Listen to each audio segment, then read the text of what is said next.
Magandang araw sa lahat. Ako po ay palaging nakikinig sa mga tampok ninyong kwento, mapapodcast, YouTube at kahit saan man po ninyong platform inilalagay ang mga kwentong ito.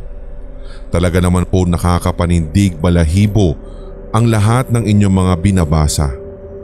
Sa pangungulit din ng aking kaibigan, eto at napilitan din po akong gumawa ng isang entry para isalaysay sa inyo ang mga hindi karaniwan at maaaring hindi kapanipaniwalang bagay na hanggang sa ngayon ay mahirap hanapan ng kasagutan na base po sa aking tunay na karanasan.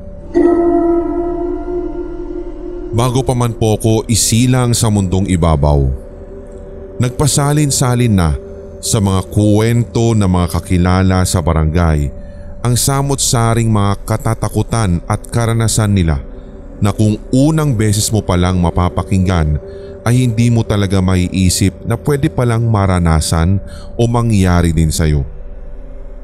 Basta't ipangako nyo lamang po, Sir Red, na huwag nyo pong babanggitin ang aking pangalan. Kami ng aking ina at isang nakababatang kapatid ay lumalaki na kasama ng aming lolo at lola.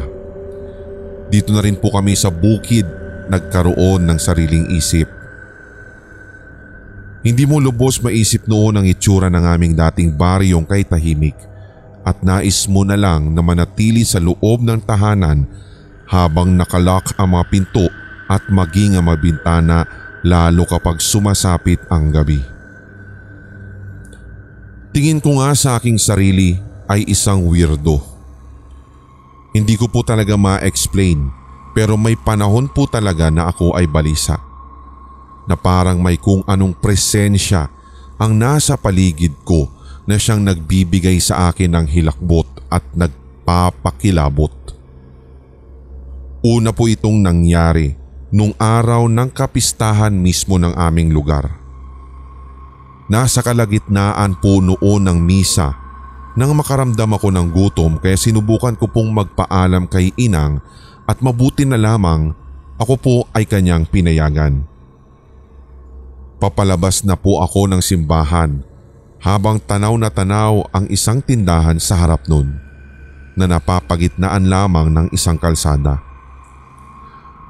So pagkatapos kong bumili ay napagpasyahan ko munang mag-stay doon habang tinatapos ko o inuubos ang aking pagkain.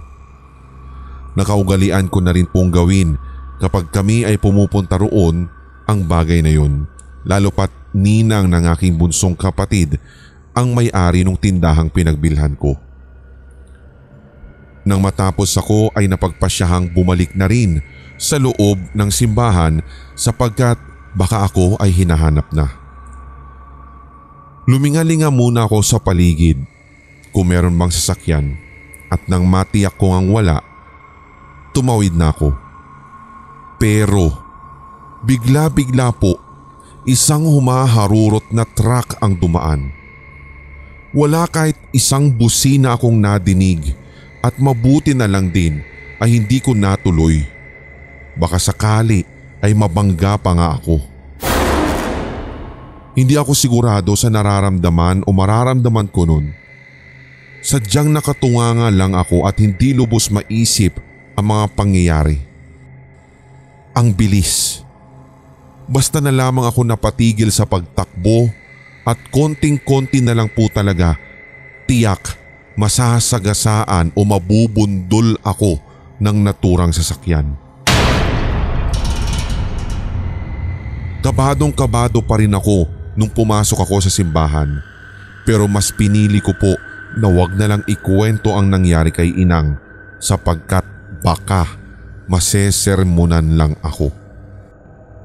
Ipinagpasalamat ko na lamang sa Diyos maging sa kasalukuyan ang kanyang ginawang pagliligtas sa akin.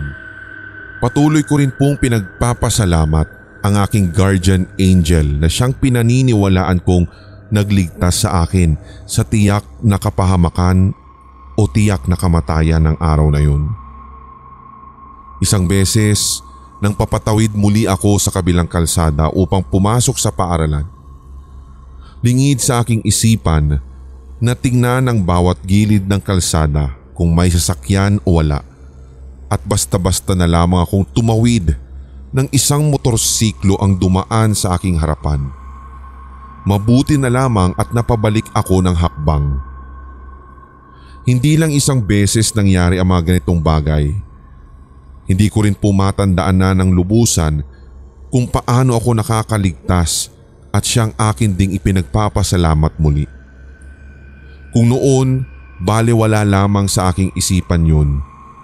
Subalit nang paulit-ulit na pong nangyayari, para bang napapaisip ako kung anong klaseng puwersa ang humahatak sa akin pabalik upang ilayo ako sa tiyak na kapahamakan. Pero nakasisigurado ako na totoo ang mga ikangay guardian angel.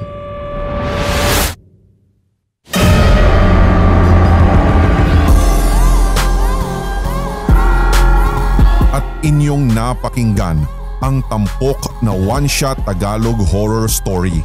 I-like, mag-comment at i-share ang episode na ito sa inyong social media, mga certified kasindak.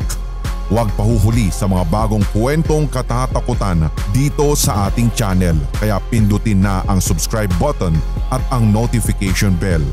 Hanggang sa susunod na kwentuhan dito sa Sindak Short Stories.